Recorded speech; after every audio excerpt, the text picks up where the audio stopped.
Hello and welcome to this Junior's Gasoline Alley, where today we're going to be fixing something that I've wanted to solve on my 2020 GMC Sierra, well, since I first got it. Now, if we take a look at the truck behind us here, you can see it's a good looking truck. It's in nice shape. It's got about 65,000 miles almost on the truck, but it has one thing that's been bugging me since the beginning, and well, that is the wheel gap. You can see here from the tire to the fender, there is a big difference between the front and the back. The rear, of course, has quite a bit more space on it, and in this video, we're going to be using the Eibach Pro Lift Kit to be able to level out this truck with a 1.2-inch lift up front, stock ride height in the rear, and some new shocks to hopefully make it ride quite a bit better. So join me in this video. We'll get those installed on the truck. I'll show you the differences between the stock and the new upgraded shocks and spring setup. Then we'll take it for a ride and see if it's money well spent. Now, to put some science to this and make sure that the leveling kit actually made a difference, I'm going to keep the wheels and tires entirely stock on this truck. But before we do anything, let's measure out the rear ride height. So the rear ride height, when we put it up to the fender, going straight through the center of the wheel, you'll see it comes in, well, just about 38.5 inches to the bottom of the wheel well arch. When we do the same thing up front, the front is quite a bit lower. When we measure that out, you'll see it is right at about 35 3/4. So that means that we need to cover a gap of about 2.75 inches from the front to the rear. And to make all this possible, I went ahead and I got that Eibach Pro Lift Kit that we have inside here. Now, this particular lift kit, I'll have a link to the best deal I can find down below.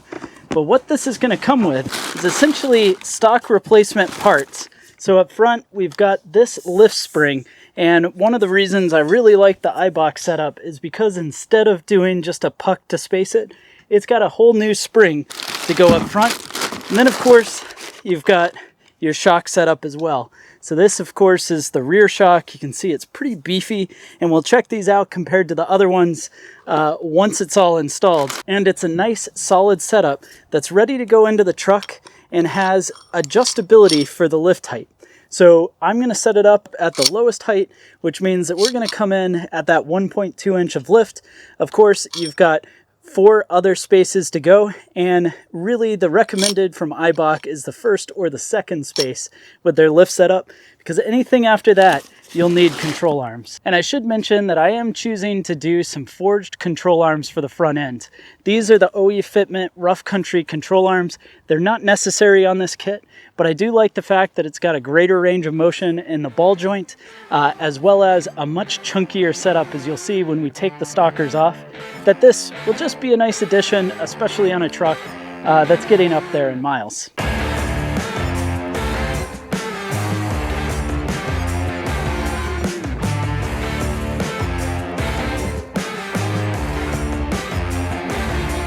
Now, the install of the suspension is fairly straightforward if you've ever done this type of work on a vehicle before. Simply, you need to start taking all of the bolts off of the shock that's inside of the double wishbone suspension, split the upper control arm from the hub carrier, and then at that point you can pull out your shock. With the shock pulled out, there's a bit of work to be done to pull the top hat off. We'll start by spring compressors, compressing the spring so it's nice and safe. And I found getting the bolt out from the shock shaft very difficult, as mine had rusted pretty bad in only about 1.5 years and 65,000 miles. Now we'll finish pulling everything apart, pull off the lower spring perch, and just start to swap all of the parts over onto the new Eibach suspension setup. I've set that snap ring collar at the lowest position, which should give the lowest amount of lift, a advertised 1.2 inches, but it comes out a bit taller, as we'll learn later in this video. Compress that spring, so now we'll be able to get the factory OEM top hat put back on, tighten everything up, and we've got a shock put together. So here we have the new shock strut all put together. with the old one, and you can tell new one's a little bit longer. That spring is definitely taller, and on the left-hand side, that's the stock spring and everything set up. But once you get it together, it's not too bad. Couple of things to mention. Of course, the rubber mount, the bushing down at the here bottom is considerably bigger and stronger looking than the factory one. You utilize all your bushings, all your mounts, everything from the factory one onto the aftermarket shock. And here comes the satisfaction of seeing the nice new Eibach springs and shocks put together. Now they slide in straight to the factory position, just like the factory spring and shock does, except for because of the additional length of this spring and shock setup, you do have to get a bit of preload on the lower control arm to get everything to line up and all the bolts to start going back through. Easy enough done with a floor jack, and once I lift the truck back up, it's time to start torquing everything down. Of course, really important to make sure that you use a torque wrench and get everything on there properly, but it's just reinstallation of everything we took apart. Moving on to the rear shocks, these are super easy and quick, just 2 bolts to pull them off, and the shocks come right off of the axle. So we've got both shocks side by side. I've got the new one and the old one, and you'll notice the old shock, the factory one, is a little bit shorter. If we line these up eyelet to eyelet, there's about 1.5 inch difference. And while the back of the truck's not lifted, I'm curious whether or not that'll make a difference. You know, Eibach, they do claim that this is for 0 to 1.5 inches of lift. Back, of course, is not getting lifted because we're only lifting the front. But something at least to keep in mind here. Otherwise, the other interesting thing, this shock was mounted with the dust boot up. So the dust boots went up. However, with the new shocks, they're actually going to be upside down, the dust boot going to the bottom. It was a little fussy to get this rubber boot in, and in fact, you can see it's already starting to push up. So I wonder whether or not that's going to prove to be a problem, but I'll get that pressed back in. It should kind of look nice and flat like that, but you see how it's pulling out just a little bit. So we'll see if that's an issue, but otherwise these should go in way easier than the front, and we'll be all set with this. We meet again about a week later and 300 more miles on the clock to check out what I think is a pretty tough looking truck. I love the way it looks with that front end a little bit higher. I'm interested to see just how much higher that got, because my guess is it's a little more than the 1.2 inches that was claimed on Eibach's website. But we'll measure that in a second. But just take it in and let's roll in to some video of what the truck now looks like.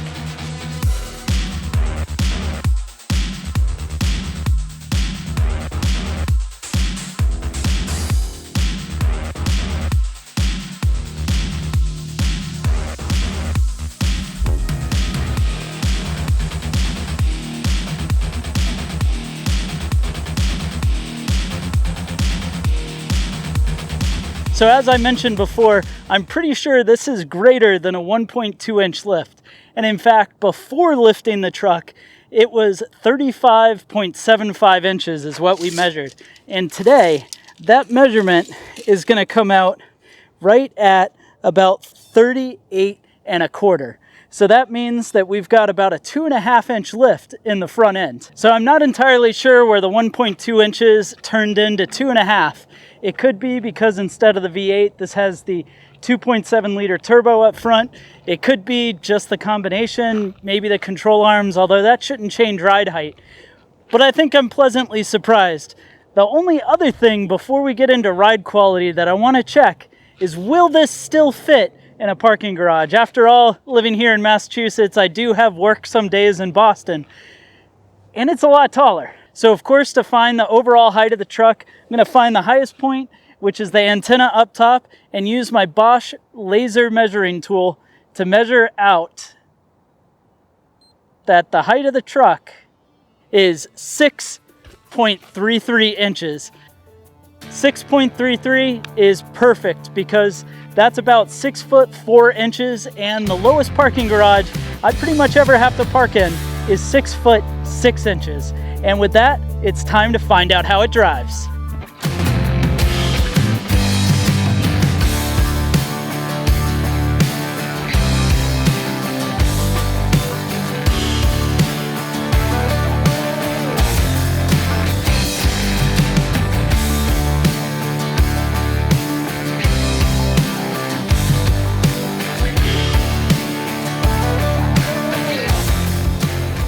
And to jump into the ride quality, I gotta say I am very impressed.